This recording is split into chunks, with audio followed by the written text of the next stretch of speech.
Hello guys, আসসালামু আলাইকুম। তোমরা কেমন আছো? আশা করি অনেক ভালো আছে। আলহামদুলিল্লাহ, আমিও ভালো আছি।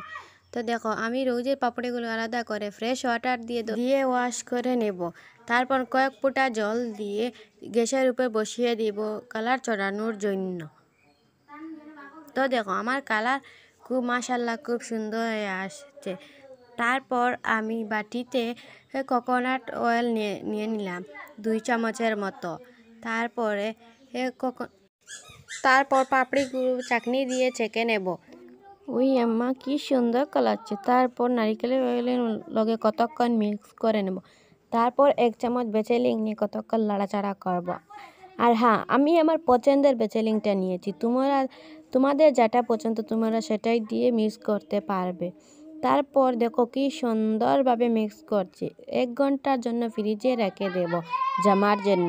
তো দেখো, ফ্রিজ থেকে বার করে দেখছি মাশাআল্লাহ কি সুন্দর কালার আছে। টুটেও দিলাম, খুব সুন্দর মাশাআল্লাহ।